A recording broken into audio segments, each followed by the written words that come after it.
Do you feel like you got money on your head? I done heard a few rumors in the streets, but yeah, something like that. So you get the most love in your city, but you also got the most hate in your city. Yeah, it's like a 50-50, yeah. Like the popular Jacksonville drill rapper Charles Jones, who performs under the name Foolio, was shot in the foot. Nigga, I know niggas mad I ain't. He was mad I ain't on gay. What you talking about? Niggas, yeah. But they're not gonna stop and tell you it doesn't look like that. Yeah. What are you doing to take safety precautions to stop this from happening? Buy more guns and shit, bullets and... A birthday celebration that took a turn for the worst. Now cars filled with bullet holes are at the center of an investigation to find out why famous rapper Julio Foolio, who just turned 26, was early this morning. What do you think happens, or believes happens, when someone passes away? Believe you go to heaven, or you get reborn again. Yeah, that's love, bro. I'm gonna be here for sure. I ain't gonna know it. I'm a demigod, man. You can't get me. Where'd you get the demigod thing from? Hey, yo, squad, what's the drill? Back with another video, man. If there's one rapper that represented the future of Jacksonville's rap scene, it was Julio Foolio. Inspired by the harsh realities of his environment, Foolio spit some gritty bars that painted a raw portrait of his life on the streets. His music resonated with everybody who'd been down and out in the life. But the harsh life that inspired his music came to a tragic end on the 23rd of June, 2024, at just 26 years old. Foolio's historic beef with Young and Ace and his involvement in the bitter feud between the ATK and KTA gangs grabbed a lot of attention, but also basically guaranteed that he'd never see his 30s, which is sad as hell, man. Today we give you the complete timeline that led to Foolio's demise. So without further ado, let's skip the play and get down to business. Julio Foolio was born Charles Andrew Jones III in Jacksonville, the city he'd come to represent. Just by listening to his music, you can take a peek into the unique struggles that Foolio faced while he was growing up. Street-ish was around every corner, desensitizing the young Charles Jones. A lot of this street drama happened because Foolio lived in one of the worst areas in Jacksonville, the Hilltop Village apartments. Bullets would fly every direction. People of questionable morals constantly walked the streets, and the substance consumption was the norm. This wasn't just random melee that he witnessed, it was directly affecting him. When he was a jit, Foolio saw one of his best friends shot before his eyes. This was the moment when Foolio realized that he wasn't living a normal life. With his childhood innocence ripped away, Foolio had become a harder, tougher version of himself to survive. Shortly after he watched his friend take a bullet, Foolio decided to get a firearm of his own. A couple years later, Foolio went through another trauma when his father got into a fist fight with another man and ended up losing his life in the aftermath. He had got in an altercation with somebody. He beat somebody up, right? And I guess after he beat the person up, the person couldn't take the ass whipping, so they shot him. You know what I'm saying? All in all, Foolio lost about 15 friends and loved ones by the age of 20, and each loss left a deep scar in his psyche that stayed with him to this very end. Now, the most traumatic moment of all came when Foolio was in the 9th grade. After getting randomly attacked and left with a bullet wound that nearly robbed him of his ability to walk, Foolio started to wonder how his life had gotten to this point. I walked through the cut. I'd say probably like 5-10 minutes later, somebody pop out the cut, go boom, boom, boom. I got hit on my hip, and my hip popped out of place, and I was just crawling. He thought about going back to school, but because he was involved in a shooting, the school refused to let him re-enroll. Throughout his childhood, Foolio had turned to music as his only escape. He had a SoundCloud where he posted his raps, but he didn't really take it seriously. When he realized that his school didn't want him around, Foolio knew that he'd end up in prison if he didn't find something productive to do. This was when he started to focus on his rap career. The year was 2014, and even though he was mad talented, Foolio struggled to get noticed at first. He's talked about his videos receiving hundreds of views at best, but this slow start wouldn't last for long. In 2016, 2 years after he took his first baby steps into the rap game, Foolio released Coming Up in collaboration with Stunt and Los.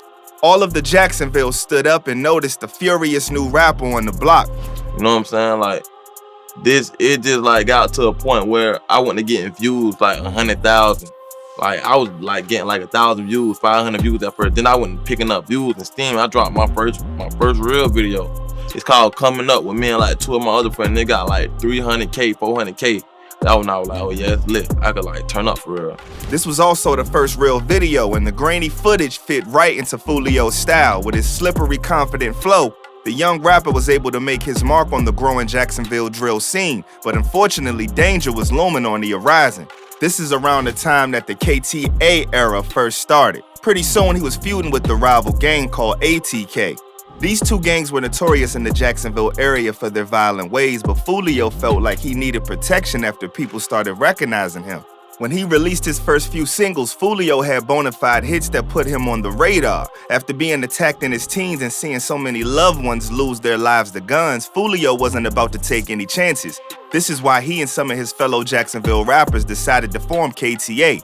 However, the ATKs were also major players in Jacksonville when their leader, Youngin Ace, had a reputation for beating people up and then bragging about it in his music. His group started a long, deadly feud with the KTAs, and the two gangs fought for territory as they allegedly ran their businesses and tried to take control of the city. In 2017, Foolio's trauma from when he was a kid came rushing back when his cousin Zion Brown was gunned down. Police arrested DeAndre Thomas, who was known for hanging with Ace in connection with the crime. The beef was only getting to get worse from there, with both gangs glocking up as they saw the beef heating up. Zion Brown was the only adult in the home, along with 2 teens, a 9-year-old and a 6-year-old boy. Today, police said DeAndre Thomas was. They charged him with. In 2018, the KTAs fired back at Youngin Ace and his boys in a drive-by shooting allegedly. Ace was hanging out with his brother and 2 friends for his birthday when a storm of bullets rained down on them out of nowhere. Ace got hit 8 times, but what probably hurt him more was the loss of his homie and his brother. So that altercation, there was a and all of your people that were with you, your friends, and one of your brothers died, and you were the only one that survived. Yep. Everybody thought that the attack came from the KTAs, and when Foolio started talking smack on social media about it, Ace got all the confirmation he needed. Breaking overnight, Jacksonville police have arrested the only surviving victim of the quadruple that happened near the St. John's Town Center earlier this week. Police say Kenyatta Bullard, who is also known by his rapper name Youngin Ace, is charged with probation.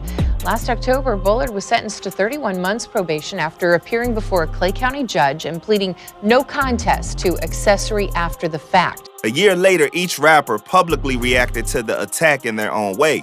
Foolio released Crooks, one of his most popular songs, on which he talked about the conflict and bragged about it and his role in it. Ace, on the other hand, released a song called Pain, a heart on his sleeve type of track that spoke plainly about dealing with his issues. In 2019, Ace allegedly decided to avenge his brother and friends properly. He wanted to give Foolio a taste of his own medicine, which meant that Foolio's little brother, the 16-year-old Lil Bibby, was on the line of fire. Bibby might have known the risk that came with the game, but he was just a kid at the end of the day. Even though he wasn't Julio Foolio's real family, they was like blood. And erupts inside a Northwest Side apartment complex. It leaves this year-old. Neighbors say that he sounded like a war zone. Sadly, Bibby became the next casualty in a beef that was getting more intense by the day. It happened on a cold February night, and pretty soon after, ATK rapper Queso released an album with deceased KTA members on the cover. Several tracks on the album reference Queso slaying KTA members, and there was at least one mention of him smoking Bibby. But the thing is, 5-0 saw this and thought this dude definitely had something to do with it. So they arrested him and charged him with the homicide a few months later. Well, a couple months later, there was a rapper named K-Sue. Yeah. Who basically was posting videos bragging about, different KTA members, or whatever you want to call it, and he's talking about smoking Bibby. Yeah.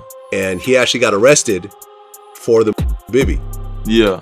January 16, 2019, rapper Willie Addison, known as Boss Goon, was taken out, and 5 others were wounded in Spring Park. The incident occurred as the group just left a rap music event at Paradise Gentlemen's Club on Bay Meadows Road. 2 weeks later, Damon Rothermel was shot while riding his bike on Emerson Street. Rothermel was hit by a stray bullet during a shootout between cars. I guess 2 or 3 cars pulled up on the side of us, side our car over 100 times. My son in the front seat. My son in the back, in the head 3 times. My nephew several times. Couple more passengers in there with several times, numerous of times. Then on January 15, 2020, 23-year-old Charles McCormick, also known as Lil Buck, was shot in Arlington during a daytime ambush in a shopping plaza.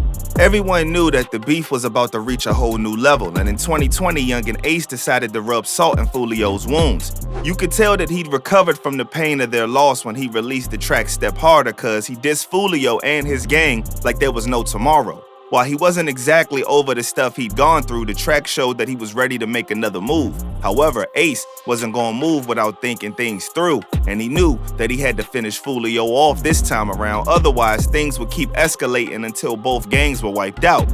Ace kicked 2021 off with Who I Smoke, a track that openly acknowledged the people Foolio had lost, and the role Ace allegedly played in their demise. Not one to back down, Foolio responded with a diss track of his own called When I See You. The music video for this track showed Foolio lying down in a cemetery on top of pictures of Ace's deceased brothers and friends, clearly suggesting that he might have orchestrated the attack that left Ace reeling for months. Later on in 2021, Foolio released yet another track titled List of Dead Ops, which went directly for ATK's jugular by blatantly referencing the members that it lost.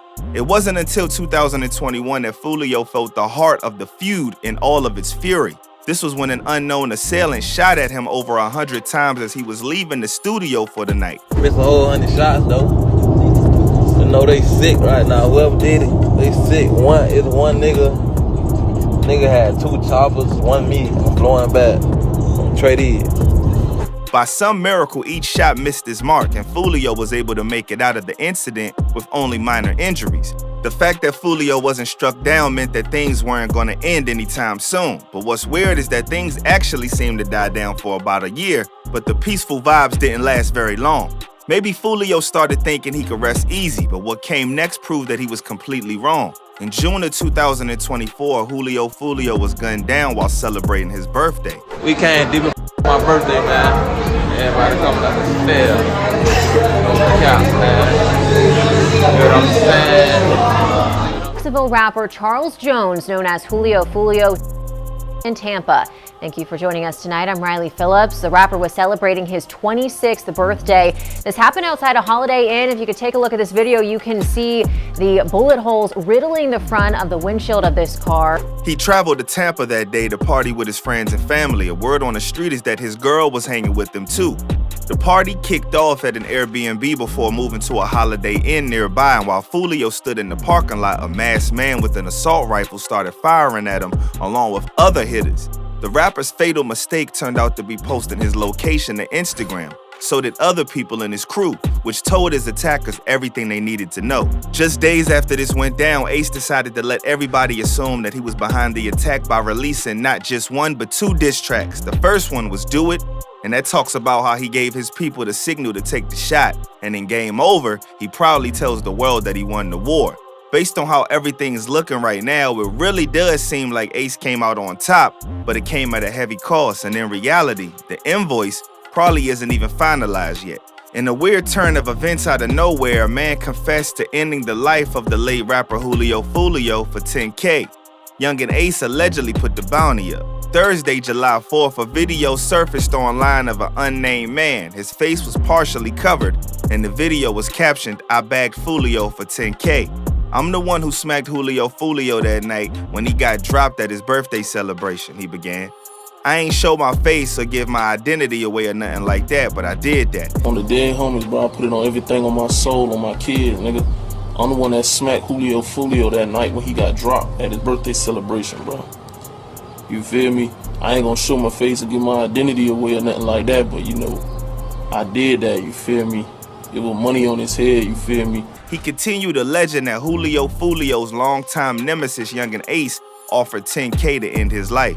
The man claimed that he did it for the money and doesn't feel sorry because Foolio had it coming to him. He also denied rumors the killing was gang-related, saying, "Ace put that bread up and whoever wanted to take it could take it, so I took it." Rest in peace, Foolio. Foolio had it coming to him, so, you know, I don't really feel sorry, you feel me? A lot of people think that, you know, it was on some gang shit, you know, and all that. Like, it ain't even really all that, you feel me? Like, bro, just, you feel me? Ace put that bread up, you feel me? And whoever wanted to take it, take it. So I took that. You feel me? So, rest in peace, Foolio.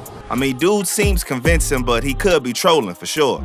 If I had just caught a body, the first thing I would do was not think to show my eyes or speak on the situation. Nowadays, you never know though, because clout is a hell of a drug and everybody want to talk. But for now, I would take this with a grain of salt. All of this comes days after a post was made on Julio Foolio's Instagram story claiming that Julio Foolio was a demigod who could never be eliminated. The post also issues a warning that the world will be shocked real soon. Interesting stuff, no doubt. A couple of weeks before his demise, Foolio kinda predicted everything that was gonna go down on the song God Don't Know.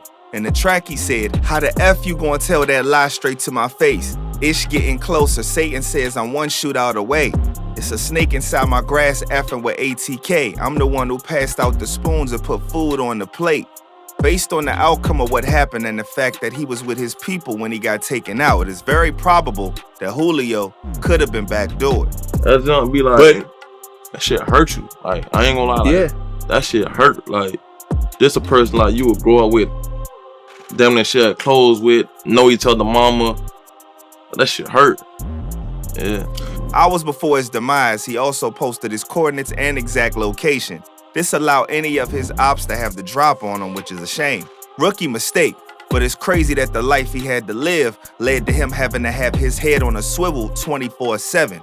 As of now, the internet has a few ideas about who the suspects could have been, but nothing concrete as of yet. In terms of retaliation, 1200 Leakey's older brother Fizzle lost his life a couple days after Foolio. Many people online believe this was connected, but the streets is so wicked right now, it could have been totally separate events. The cops and city officials are fully aware that retaliation is imminent, so they would treat every drill for the rest of the year as such. R.I.P. Foolio, man. Even though we know the life that these youngins lead, it don't make their demise any easier. The crazy thing is that by following the beef, you damn near got to watch Foolio grow up. He expressed that he might have been on borrowed time in the past, and your past always comes back to you. Bruh, a soldier and a Jacksonville legend. Nothing could take that away from him. For as long as bruh could, he stayed smart, stayed alert, and stayed real. But thugs get tired too, man. I'm out, y'all.